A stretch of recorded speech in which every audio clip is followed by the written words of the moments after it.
Assalamualaikum, nama saya Nur Kisna Abdul Talib, nombor pelajar 2021878888 dan saya akan memulakan pembentangan ini mengenai isu sosial dan budaya rakyat Malaysia dalam tempoh Perintah Kawalan Pergerakan PKP dan hubungannya dengan falsafah dan etika bersosial dan berbudaya dalam pelbagai peradaban. Sebelum itu, izinkan saya memperkenalkan ahli kumpulan yang terlibat. Pertama sekali, diri saya sendiri iaitu Ahmad Hilman bin Muhammad Zuddin, Muhammad Amin bin Muhammad Zaini, Nur Kistina Abdul Talib dan Anis Nabilah binti Sabin. Objektif.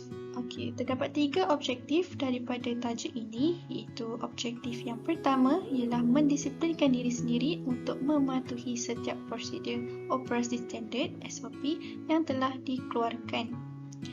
Manakala objektif yang kedua ialah menganalisis langkah kerajaan melaksanakan Perintah Kawalan Pergerakan PKP memberikan impak yang besar ke atas sosialiti di Malaysia. Dan objektif yang terakhir ialah mengeratkan lagi hubungan silaturahim dan menghormati sesama rakyat sepanjang tempoh Perintah Kawalan Pergerakan. Jadi apa yang kita boleh simpulkan mengenai 3 objektif ini ialah sebahagian besar daripada rakyat Malaysia telah pun memahami dengan jelas tujuan atau objektif perintah ini dikuasakan. Dan seperti mana yang kita tahu bahawa PKP ini telah dilaksanakan sejak 18 Mac 2020 disebabkan penularan wabak COVID-19 dan PKP ini dilaksanakan telah mendidik sedikit sebanyak rakyat Malaysia dan juga seluruh dunia untuk sentiasa menjaga keselamatan dan juga kesihatan diri mereka sendiri. Definisi bagi sosial, budaya dan juga falsafah. Sosial ialah perkataan atau perbuatan yang merujuk hal-hal yang berkaitan dengan kemasyarakatan atau aktiviti yang melibatkan lebih dari seorang. Budaya merupakan tingkah laku sosial dan norma yang terdapat dalam masyarakat, manakala bagi falsafah merupakan satu disiplin ilmiah bagi mengusahakan kebenaran umum dan asas melalui pengamatan dan penyelesaian masalah yang mempunyai dasar dan umum mengenai persoalan seperti keberadaan pengetahuan, nilai, akal, fikiran dan bahasa. Seterusnya, saya Ahmad Hilman bin Muhammad Zuddin dengan nombor kad pelajar 2021-452724 dan saya akan membentangkan mengenai Perintah Kawalan Pergerakan. Apakah itu Perintah Kawalan Pergerakan? Perintah Kawalan Pergerakan Malaysia merujuk kepada Perintah Tindakan Pencegahan yang dilaksanakan oleh Kerajaan Persatuan Malaysia terhadap wabak coronavirus yang telah melanda dunia termasuklah negara Malaysia.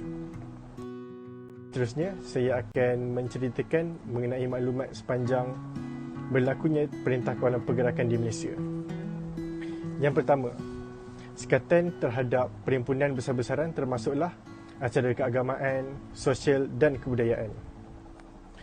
Selain itu, semua tempat ibadat dan perniagaan mesti ditutup kecuali pasar raya atau kedai-kedai yang menyediakan barangan keperluan harian. Contohnya, kedai runcit, pasar raya besar, kedai yang menyediakan makanan haiwan peliharaan dan ternakan dan sebagainya. Seterusnya, kesemua aktiviti keagamaan di surau dan di masjid seperti solat Jumaat juga telah ditangguhkan dan kesemua arahan ini telah diputuskan dalam mesyuarat jawatankuasa muzakarah khas yang telah diadakan pada 15 Mac tahun 2020. Seterusnya, kesemua tadika, sekolah awam dan sekolah swasta juga telah diarahkan untuk tutup, termasuklah sekolah menengah kebangsaan, sekolah rendah kebangsaan, tahfiz, sekolah berasrama penuh, maktab rendah sains mara, sekolah menengah agama dan sebagainya. Seterusnya, kesemua institusi pengajian tinggi awam dan institusi pengajian swasta juga telah diarahkan tutup di seluruh negara termasuklah Malaysia. Selain itu, semua bangunan kerajaan dan swasta juga telah diarahkan untuk tutup, kecuali bangunan-bangunan yang menyediakan perkhidmatan penting kepada komuniti. Contohnya air, elektrik, telekomunikasi, pos, minyak, bahan api, gas, penyiaran, perbankan, kesihatan dan badan perkhidmatan awam seperti polis, bomba, tentera laut, tentera udara, tentera negara dan sebagainya. Terima kasih kepada Encik Ahmad Iman. Bismillahirrahmanirrahim. Assalamualaikum warahmatullahi wabarakatuh. Nama diberi Muhammad Amin bin Muhammad Zaini. Nombor matrik saya adalah 2021612898 dan saya akan membentangkan tentang etika bersosial dan berbudaya. Tapi sebelum itu, apakah itu etika? Etika adalah salah satu cabang utama falsafah yang berkaitan dengan tingkah laku dan kehidupan yang betul. Ia seringkali diperdebatkan dan dibincangkan. Kerana berbeza dengan agama, ia tidak ditetapkan dengan apa yang dikenal sebagai tanzil Tuhan atau wahyu Tuhan. Ia lebih berfokuskan ke arah penyelesaian dan jawapan akhir kepada soalan-soalan moral yang wujud. Selain daripada itu, etika juga dapat ditaktifkan sebagai penyiasatan idea civic seperti baik atau jahat, betul atau salah dalam menentukan sesebuah justifikasi. Ia menerangkan teori yang membetulkan amalan yang kita terapkan dalam kehidupan sehari kita. Beralih kepada topik awal kita, etika bersosial. Sosial adalah perbuatan, pergaulan dan aktiviti yang dilakukan lebih daripada seseorang. Etika sosial sangat penting dalam komuniti masyarakat kerana prinsip asasnya dalam menghormati hak orang lain supaya kita dihormati semula. Ia sangat bergantung kepada tahap kemampuan seseorang untuk memahami setiap perkara yang dilakukan mempunyai impak yang tersendiri. Selain daripada itu, etika sosial juga adalah subjek yang amat rumit untuk diaplikasikan. Kerana seperti kita tahu, etika telah pun dibincangkan oleh para falsafah terdahulu hingga tercapainya satu keputusan yang sepakat. Namun, untuk terapkan ke masyarakat yang berjemuk, yang berbagai kaum dan berbagai jenis, ia boleh dikatakan agak susah kerana setiap individu mempunyai pendapat yang tersendiri. Daripada situ kita boleh lihat pendapat itu akan mewujudkan satu kontroversi yang mana individu tersebut akan membantah, sesetengah individu akan membantah dengan penyataan atau etika yang ditentukan. Last but not least, etika berbudaya. Etika dan budaya sangat berkait rapat antara satu sama lain kerana masing-masing diturunkan dan diwarisi oleh nenek moyang kita yang terdahulu. Ia juga dikatakan sedemikian kerana orang yang beretika akan mewujudkan etika budayanya tersendiri.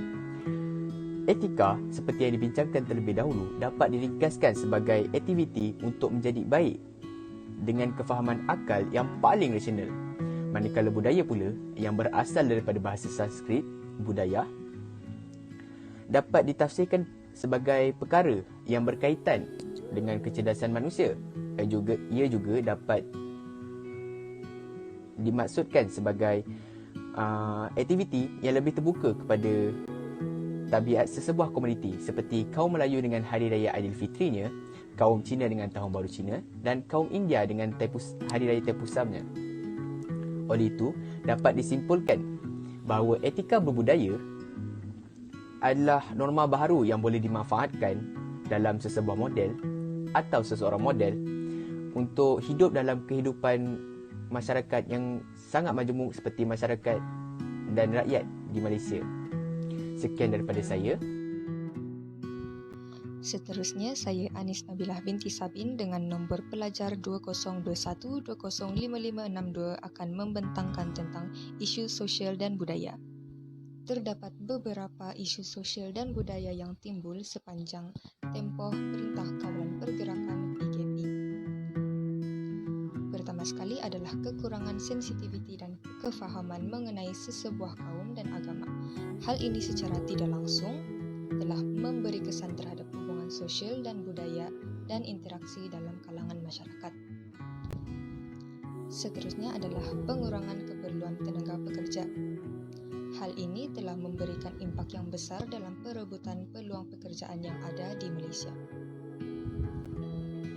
Selain itu adalah masyarakat terlalu mempertahankan ego sendiri dalam istilah memilih kawan sehingga segelintir masyarakat tersinggung, lebih-lebih lagi jika melibatkan warna kulit. Akhir sekali adalah penutupan rumah-rumah agama oleh kerajaan sehingga wujudnya jurang masyarakat muda dengan ilmu keagamaan dan budaya di Malaysia. Sebagai manusia yang hidup dalam masyarakat dan kaum yang majmuk, kita hendaklah mempunyai sosial dan budaya yang baik antara satu sama lain tanpa mengenal bangsa, agama, dan warna kulit. Hal ini tanpa kita sedar dapat meningkatkan falsafah di dalam diri kita. Dengan adanya falsafah, segala permasalahan dan pergaduhan dapat diselesaikan dengan cara yang baik dan aman. Secara ringkasnya, apa yang dapat kami simpulkan bagi tajuk kami ini adalah terbukti memang wujudnya isu berkaitan sosial dan budaya dan ia menjadi lebih besar apabila PKP dijalankan. Oleh itu, kerajaan hendaklah menjalankan aktiviti lain yang dapat merapatkan semula hubungan rakyat Malaysia apabila menyedari PKP yang diarahkan itu telah mewujudkan jurang yang besar di antara masyarakat Malaysia. Akhir sekali adalah etika dan falsafah dapat dikait-rapatkan dengan isu yang timbul kerana mereka lebih mempunyai pengetahuan tentang sosialiti yang lebih baik. Seperti yang telah dijelaskan, falsafah ialah satu disiplin ilmiah yang mengusahakan kebenaran dan asas melalui pengamatan dan penyelesaian terhadap masalah yang berdasar. Manakala etika pula adalah salah satu cabang utama falsafah yang berkaitan dengan tingkah laku dan kehidupan yang betul.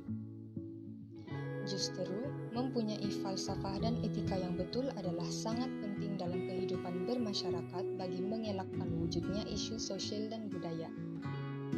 Apabila kita tidak mempunyai falsafah dan etika dalam bersosial dan berbudaya, perkara ini secara tidak langsung akan mendatangkan pelbagai masalah dalam kehidupan kita yang berbilang kaum, dan perkara inilah yang dikenali sebagai isu sosial dan budaya yang negatif. Oleh itu, falsafah dan etika dalam bersosial dan berbudaya adalah sangat penting bagi mengelakkan isu sosial dan budaya yang negatif sepanjang tempoh PKP dijalankan, agar negara Malaysia sentiasa berada dalam keadaan yang aman dan makmur walaupun negara dilanda wabak COVID-19 yang berbahaya.